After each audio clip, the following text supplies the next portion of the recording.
I was chatting with my son the other day. He is 9, and he was struggling with his homework, and he never usually struggles with his homework, and he can get quite frustrated when things don't go his way.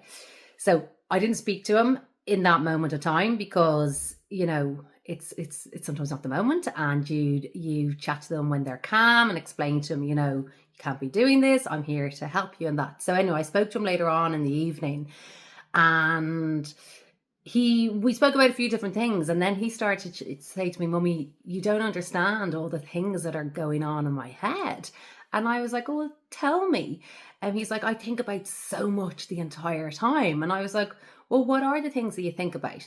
And some of these things are very small and kind of a little bit, trivial, but they're important to kids of his age. And he was like, "Well, I'm thinking about, the football training that I did, and did I do a good enough job? I'm thinking about what socks I'm going to wear tomorrow, what lunch I'm going to get." Like just small little things. He was like he just random things. He was like, "I'm thinking about Harry Potter, like what I'm going to dress up for Halloween." And this is the one that really got me. And because his dad's away at the moment, and he was like, "I'm thinking about, is dad safe? Is he going to come home? Is the plane going to crash?" And I always notice his behavior when his dad travels, it kind of changes a bit. And I knew that it affected him, but I probably didn't realize the things that he was thinking about. And his dad always comes back. He's no reason to think about this, but our heads always go to these places, and we can't stop them. And he was like, "My head, it's so busy thinking about all these things and that." So anyway, he's very good at breathwork, and I've taught him over the years. And if there was, like, he doesn't really tantrum, he's 9, but like if life is a bit tough or he's getting frustrated at something, I visibly watch him now, and I might just take a deep breath and that, and you can watch him breathe in, and you can watch him calm his nervous system in other situations, or even on, like, when he's playing golf, before he hits the golf ball, you see him breathe in and breathe out, which I think was phenomenal. I didn't teach him that, but in different situations. But I didn't teach him about the breath and that busy mind and that. So anyway, we were sitting there, and I said to him, "Look, let's do a little bit of breath work." And he doesn't sit still. He doesn't sit. I wonder where he gets from. He doesn't sit still. And I started to do a bit of box breathing.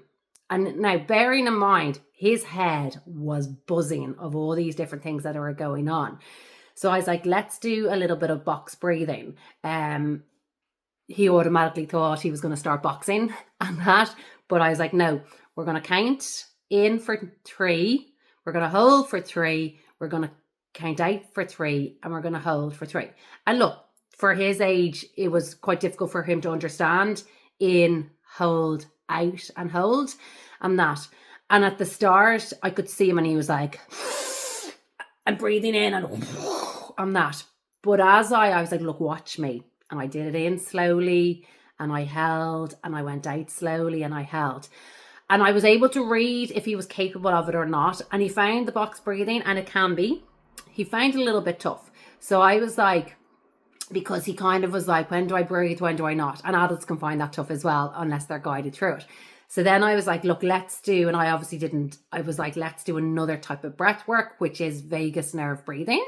I didn't give him that terminology, but I said to him, "Look, what we're going to do is we're going to breathe in for 3. So in, and then we're going to exhale slowly all the way out, and without any force, and just slowly all the way out and that." And I was like, it's all about the slow out. So breathing in slowly and then out. Again, you can see him, and he's like,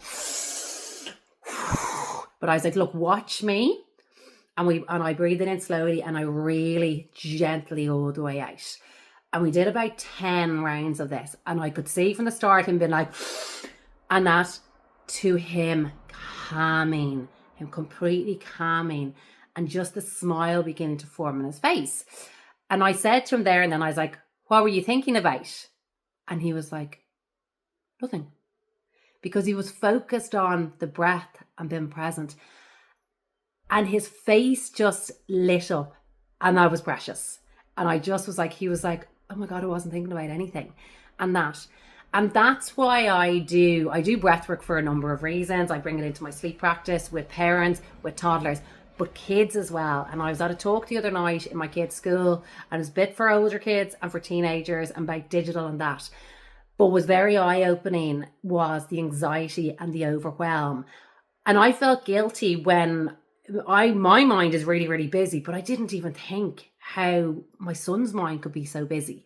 And I felt guilty that I hadn't picked that up. But of course, he's a growing boy. There's so much going on and that. But watching that smile and that, and then later anyway, that evening he was in bed and I knew his mind was still busy. And I could hear him do it. And I just was like, that's just precious. And I didn't have these tools growing up, and I wish I had these tools. I only got into this in later life, and I wish I had had this. But if we can give these tools to kids when they are younger, this has a massive, massive benefit. It's phenomenal for them. And yes, breathwork isn't for everyone, but if we can educate them and teach them that they have these tools and it's free to them in these moments of life is tough, life is a bit chaotic, or my mind is busy. And even doing this for 1 or 2 minutes has such a massive impact.